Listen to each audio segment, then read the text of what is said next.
Hey, what's up, everybody, and welcome back to That Triathlon Show, the podcast presented by scientifictriathlon.com. I'm your host, Michael, and this episode is Q&A number 21. As usual, if you have questions that you want me to answer on the podcast, you can send them to me on michael@scientifictriathlon.com. And please, in the subject line, write something like question. That helps me sort of sort through my email. Or send them through Facebook. There's a messenger widget in the bottom right corner of the website, scientifictriathlon.com. So you can send your questions directly there as well. We have several questions today, and the first one is from Wade in the state of New York, United States. He writes, Michael, I love the podcast and have learned tons from you. Thank you. I have a question about lactate production and threshold testing. I have a ride that I do on the trainer, and I consistently experience different average heart rates in the intervals. It's a recovery ride with a 0.63 intensity factor, so that means 63% of functional threshold. The variability of my heart rate can be around 10 beats per minute from ride to ride. While average heart rate over the long term has trended to get lower, I still notice good and less good days with respect to my average heart rate. This has me wondering if training to lactate threshold heart rate is necessarily better than training by power. So I'll stop reading there and answer this part that has been discussed so far in the question.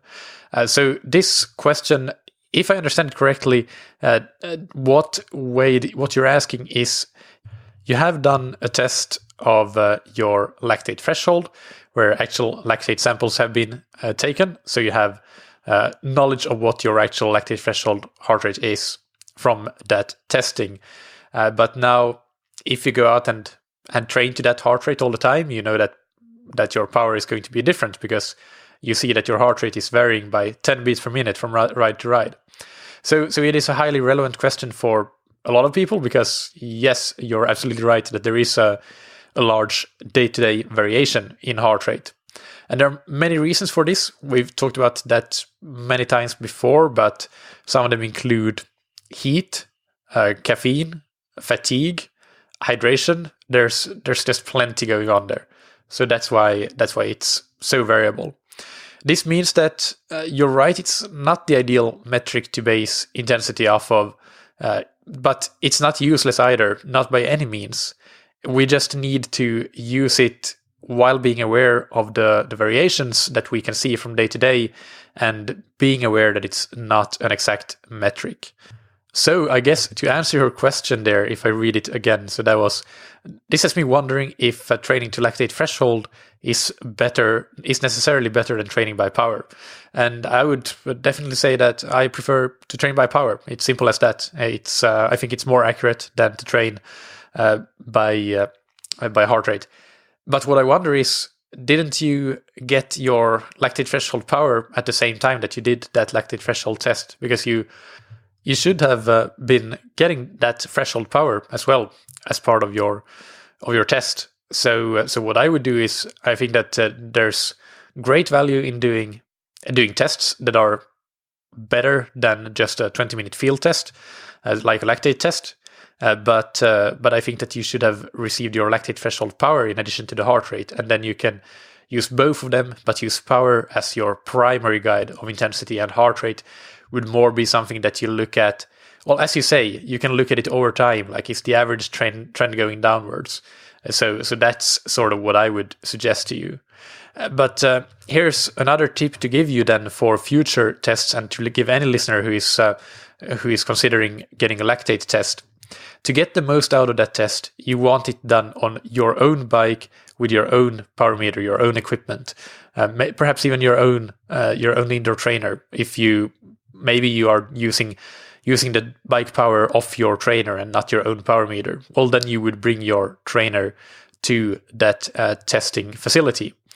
Or perhaps somebody is coming to your home to do the testing, which is absolutely possible. But anyway, when you do these lactate tests, you want to set it up to be as similar as possible to the way you will be training. Because if you do it on something like a watt bike or an ergometer, then you have a different power meter.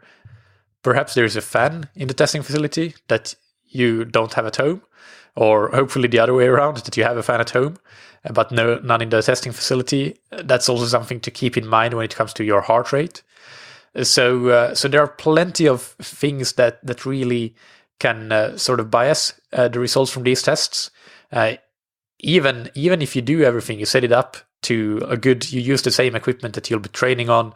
Lactate tests, they determine lactate threshold to an accuracy of 5 to 10%. So it's not exact. That's something that we need to be aware of.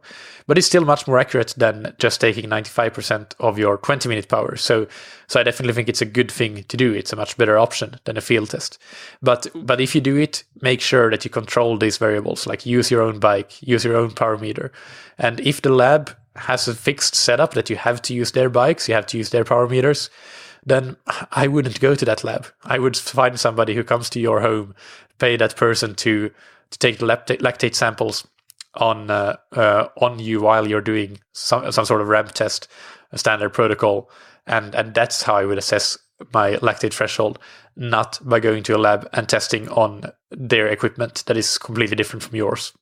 And related to this, by the way, if you do a lactate test for running, then I would definitely encourage you to find a facility that does the running, or a practitioner that does testing on a track. Because a treadmill, it's different to run on a treadmill than it is to run outdoors.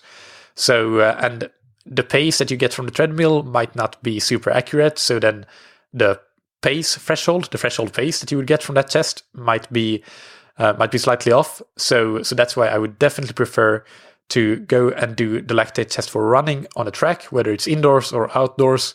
That would give you a more exact pace that you can then use for running in and actually moving, and not just being on a stationary treadmill. So and then you can also, then as with the bike discussion, I would use pace as the primary metric to base intensity off of, still keeping an eye on heart rate and especially the long-term trends, but or anything like really, really odd that really stands out in the day-to-day training, but mostly using pace. But that, again, I think it's important for the accuracy of the test that you are actually running and moving, so you have that locomotion and not just a treadmill. So the question goes on there about so Wade writes, this has me wondering if lactate. With no real expertise in the subject matter, I would guess that lactate production is triggered by the work power being generated by the muscles. But what is our indicator of the body's ability to process and clear that lactate? Is it heart rate? The question goes on here, but I won't read that much further. Because this is, as interesting as this is, I don't think it's relevant. I really can't think of any reason why in your day-to-day training you would want to know how much lactate you're actually processing. That's why you test periodically to see if you have seen any big improvements, but it's not something that you need to worry about day to day. And but even if it was important, then the answer to your question, if you can use heart rate as a marker for how much lactate you're processing, then no. As I said, heart rate is impacted by many different factors like heat. Heat and hydration are two very big ones. Caffeine, fatigue. So there's so much going on there that you can't use heart rate as a marker for just one single thing, because there are multiple variables that impact what your heart rate is. So to wrap up this question, the only way that you actually can find out how much lactate you're processing is to do a lactate test. Then you can find out what your lactate concentration is at any given intensity. But as I said, that's not really a bad thing, because for most athletes there's neither any practical reason nor theoretical really to know in your day-to-day training how much lactate you're processing. So that's I wouldn't worry about that if I were you. So thank you so much for your question, Wade. Now I got quite a lot of follow-up questions from last week's Q&A, which was Q&A number 20, testing for half and full distance triathlon. Are typical 20-minute tests relevant, and are there better options? So thank you for that. It was great to see a good response for that episode. And the original poster or person asking the question, Sondre, has some follow-up questions, and he writes, thanks so much for taking my questions. Bottom line, as you said, yes, those traditional field tests are good indicators for training for Ironman performance. My follow-up questions are, number one, the same conclusion will be made for an athlete training for a sprint or Olympic distance race. Does that mean that, and to jump in here, what Sondre is saying, that these tests are also good for sprint and Olympic racing, good indicators of performance and training progression for those races. And that is absolutely correct. So the question is, does that mean that Ironman and sprint and Olympic training are very much the same? And my answer to that is yes, it is. In terms of race-specific training that you do in that last build-up to the race, that there will, of course, be differences there. For the short distances, you will be doing much more high intensity closer to the race, and you won't probably do as much of that for Ironman racing, but you will be going longer, you will be going at race intensity. But outside of that specific race preparation period, which we talked about more in last week's Q&A, it is very similar if you want to maximize your potential at any one of those distances. You still need to maximize your abilities as an endurance athlete, period.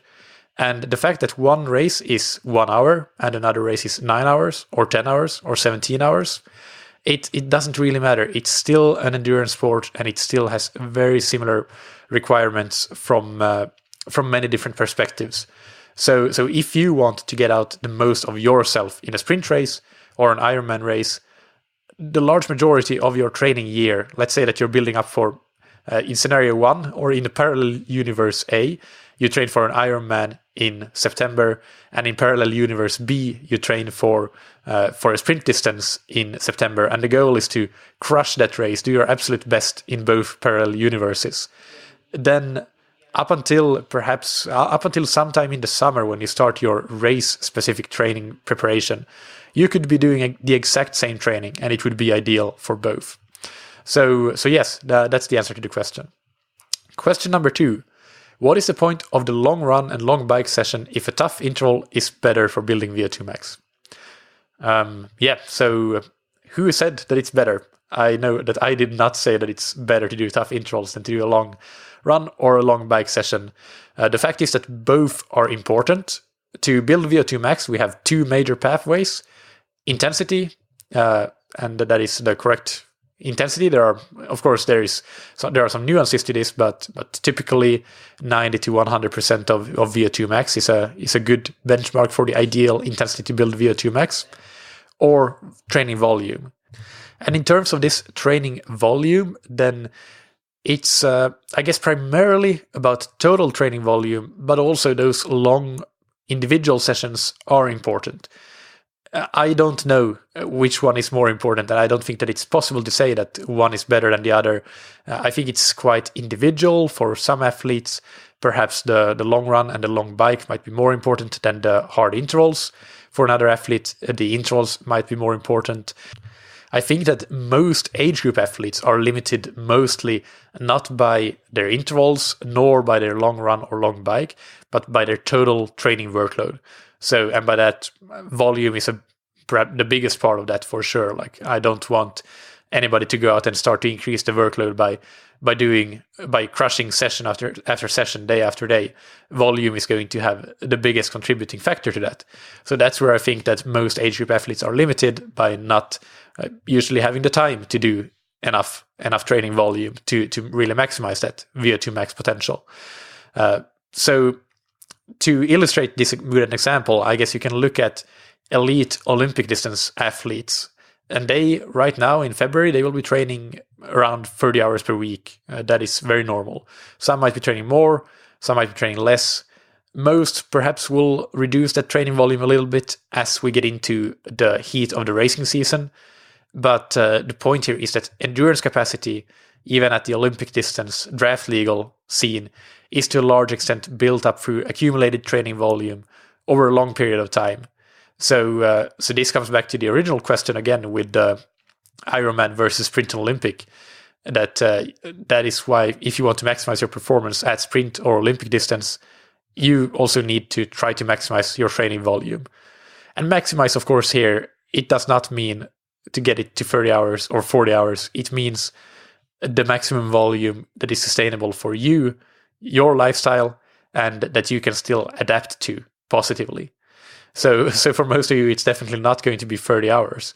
But I'm coming back, I guess, again a bit to question number one, or they sort of flow together here. But if you have, let's say you have 15 hours to train per week, and you can handle that amount of training, then if you, from one season to the next, decide that you did Ironman racing on that 15 hours per week, but now you decide that you want to go back down and race sprint distances and be competitive there, then you should not be dropping any of that volume. You should use all that volume that you have available and that you know that you can adapt to, even if you decide to focus completely on sprint distance racing.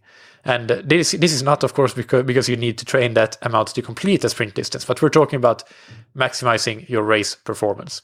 So I guess to answer the point of that question, the question, which is what is the point of the long run and long bike session if tough interval is better? Tough intervals are not better. They are one way to increase VO2 max, but there are a few different pathways, and a very important one is the total volume, but also another important one is the duration of some individual sessions, although that's not anywhere near as important as the total volume, nor is the interval sessions. So that's, I guess, the answer to that second question. Question number 3. If I were to run really long but at a very slow pace, I would still fatigue, even if I take on sufficient calories. An ultra runner has the ability to endure these sorts of long, slow distance events much longer than a fast 3-kilometer runner. So this is what I meant by muscular endurance, and this mechanism must be important in Ironman racing too, correct? Yes, that is absolutely true. That's sort of where the specificity part comes in, and specific conditioning to the aspects of long distance racing, I guess. So it is absolutely very important. To some extent, this comes back to what we discussed last week with VLA max, because a lower VLA max will likely mean that you have transformed some of those fast twitch fibers, the 2X fibers at least, to the very fast twitch to 2A, which are less fatigable, more fatigue resistance fast twitch fibers. So that will go some ways to increasing that fatigue resistance over long events like an Ironman.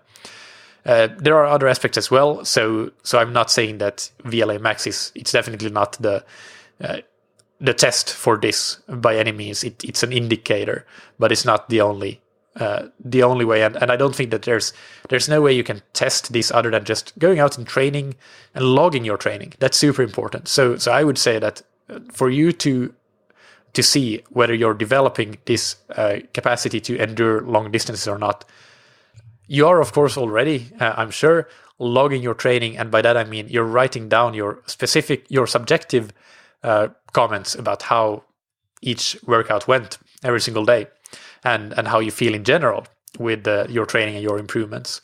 So go back and look at when you're in that race specific period, and perhaps you're 4 weeks in. So when you go back and look at what you wrote 4 weeks ago in your long run, you might see words like starting to fatigue around minute X, Y, or C, and then 4 weeks later you're suddenly feeling strong all the way through, or at least you're fatiguing much later than you used to.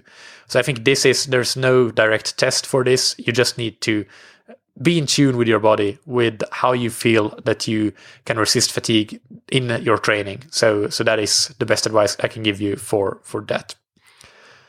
And then we have another follow-up question as well. This is from Alan in Washington State in the US.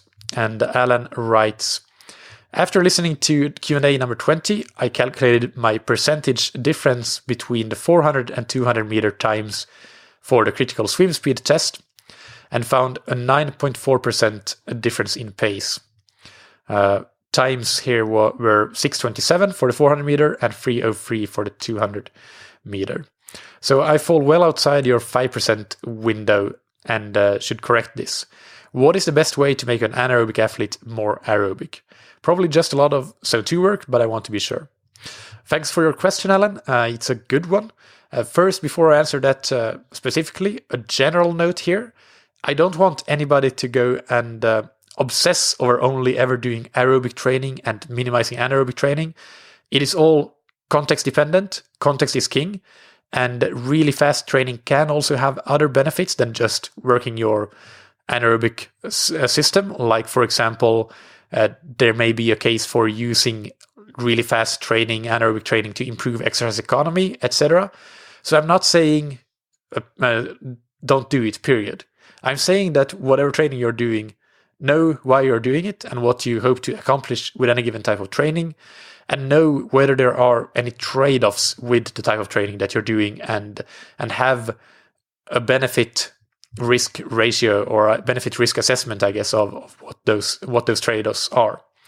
So for you, Alan, and let's talk about swimming specifically, because that's where you know that you want to become more aerobic. We don't know about running and biking. The number one thing for you, the most important thing, is to avoid doing things that actually stimulate or trigger anaerobic improvements. So, for example, if you go regularly to a master swim squad, you may be very familiar with doing a lot of all-out 25s and 50s and the like. And that's an example of something that will stimulate anaerobic improvements. And the longer the recoveries between those repetitions are, the more anaerobic those workouts will be. But here's another example that is a bit less extreme. Let's say you plan to do a VO2 max swim, which is perfectly fine because that is aerobic development. So you plan to do a VO2 max swim based on 75 meter or yard repeats. And those might take you a minute or a bit more than a minute to complete. There is a risk with this workout, and especially depending on how long you make the recovery, that you actually end up making it at least partially an anaerobically stimulating workout, because the work durations are sufficiently short that you might overpace part of them and go really anaerobic at the beginning. And if the recoveries are long enough, then you can recover between them well enough that this happens repeatedly. So a couple of ways to get around this, to make a workout like this more aerobic and make sure that you don't fall into that trap, is to reduce the recovery duration. But there is a fine line here, because you still need to recover enough so that you get in the quality work at a high enough intensity that you reach that sort of VO2 max intensity, but not go too much above it. So that's definitely a bit of a challenge. I personally, when I do VO2 max work in swimming, because I have passive recoveries, I like to go with a 2-to-1 work to rest ratio. So if I were doing 75s and let's say I swim them in 1 minute, then I would take 30 seconds recovery. On the bike and the run, I would typically prescribe active recoveries, so then the recoveries would be longer than a 2-to-1 ratio. So typically it might be a 1-to-1 ratio. That's quite normal, quite standard. But on the swim, I go with a 2-to-1 work to rest ratio because of the passive recoveries. But the other option, and perhaps slightly safer option, is to increase the distances of those repeats. So instead of doing 75s, you might do 150s. And do less of them, of course, do less. So the total volume or duration is about the same. But doing them slightly longer, that forces you to stay in that. They should be short enough that you can still reach the right intensity, so they can't be too long.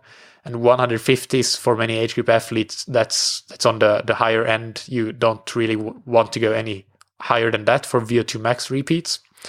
But that might be a good way for you as well to make sure that you keep yourself in that VO2 max type of zone and not trigger those anaerobic adaptations by going too hard, especially those first 25 or 50 meters of the repeats. So that was number one. Avoid doing anything that triggers actually becoming more anaerobic. Number two is to just maximize the total amount of work that you do. And it doesn't have to be just zone 2. It can be anything aerobic that doesn't trigger anaerobic adaptation. So up to zone 5, as I just described, up to VO2 max, as long as you keep it aerobic. So yes, total volume, as we discussed in another question, is highly, highly important here. Number 3 is to do strength endurance or muscular endurance workouts. We talked a little bit about that in Q&A number 20 as well. So for swimming specifically, that would mean paddles. The one caveat here is if you don't, I think, have poor technique because your times are sufficiently fast that you can safely do paddle work. But for some athletes with poor technique, poor shoulder mobility, they might be an injury risk. So always take a risk-benefit assessment with this as well, whether you're going to use paddles or not. So use paddles. That will force you to use a higher force, I guess, in swimming. And also paddles and bends is one of my favorites. That's really, really good. When you do this type of work, you want the intensity to be at least moderately hard, if not hard. So think zone 4 effort, you might go up to like threshold effort. Or on the bike, a perfect example would be sweet spot intensity. And that way you can get the most out of those adaptations that you want. Using strength endurance, muscular endurance workouts in any discipline, but on the swim specifically, that would be typically paddles. But there are other tools like sponges or even parachutes, that sort of thing. Just don't make the paddles, don't use them all the time, by no means. Don't make it a crutch. And nobody listening should take this as an opportunity to go and use paddles all the time. But there is definitely a place for doing paddle work, especially if you want to decrease that anaerobic component of your swim to increase your aerobic strength. And number 4 here is doing 1 or 2 workouts per week in a fasted or glycogen state of low glycogen. So these should be your easier endurance aerobic swims. So I don't recommend doing fasted swims if you have a threshold set or a VO2 max set, because you want to be able to get the absolute most that you can out of these types of workouts. But for those lower intensity sets, the endurance swims, aerobic swims, try to do 1 or 2 of them fasted. That can also have an additional impact on helping you reduce that anaerobic component. And we will return to this subject actually on Monday already when I interview exercise physiologist Sebastian Weber. So this is one of the topics we discuss, how to decrease your anaerobic component. We also discuss how to increase your aerobic power, your VO2 max, and how to increase your anaerobic component, which is relevant for some, especially like we have cyclists listening to this podcast and perhaps some runners at some shorter distances. For them, it might be very relevant to do that as well. But that will be from a general perspective and I guess also a cycling perspective rather than swimming. So definitely tune in to that Monday episode. It is a good one. So, this Q&A as well as last week's, they have been quite technical. A lot of discussions about aerobic and anaerobic things, etc. So to anybody listening who may think that, this is too advanced for me, or my questions are too basic for this podcast, absolutely not. There is no question too basic. I do want to get more beginner questions to answer as well. And the basic questions are the most important. So because now we're more in the range of more marginal gains, I guess. Not marginal gains, but definitely more marginal compared to some of those very important questions that a beginner might ask that might make a huge difference at the early point of somebody's triathlon career. So please don't be intimidated by a couple of episodes like this from sending in any questions that you have, however basic or simple you may think that they are. And in fact, that if you are a beginner athlete, I would say that you should not at all worry about these things. I'm not saying that you shouldn't listen, but I'm saying that you shouldn't worry about it. Because one of the most important things I think that you need to develop as a triathlete is the ability to distinguish between and prioritize, I guess, between what is actually important for you at this stage of your career and prioritize that over other things that may be more or less important that at this current stage of your triathlon career. So just to reiterate, keep sending in any questions you need answered. Nothing is too simple. And there are many, many, many beginners listening in. And just as I talked about in a past episode that I do try to keep a ladies first policy with choosing questions, I might say right now that I also I'm going to, and I already do, try to make sure that whenever I get more basic beginner questions, I definitely push them forwards towards the front of the question queue. So don't be intimidated, keep sending in those beginner questions as well. A link in the show notes to Q&A number 20. Definitely go and listen to that if you did not already, because that will help you understand more of this episode. And also, I want to remind you to rate and review the podcast. Somebody who I want to thank and give a shout out to for doing that is Brian McCormick from the UK, who writes lots of balanced info, 5 stars. Great podcast, very informative with evidence presented from many sources and not just from the host's point of view. I've been training for 10 years and have learned loads since subscribing a month ago. Thank you, Brian. I really appreciate that. And yes, I do try to bring a varied source of perspectives onto the podcast, because that, I think, also is how anybody learns the most, by hearing different perspectives from different sides of the spectrum, I guess. If you haven't rated and reviewed the podcast, please do so. As you noticed, we don't have a sponsor for today's episode, and those ratings and reviews go a long way to helping get sponsors to the show. And this show has quite a lot of costs associated to it with putting it out there, not just the hosting and etc., but also things like audio editing, and also my assistant who makes show notes helps with that, etc. So there are a lot of costs associated with a podcast. It's free to listen to, but it's definitely not free to produce. So I'm sort of relying on sponsors, and those ratings and reviews really help convince sponsors that this is a show worth sticking with. So thank you in advance if you can take just a minute to go and rate and review in your podcast app or on iTunes, wherever you get your podcast. Thank you, as always, for listening. Keep training smart and keep loving triathlon.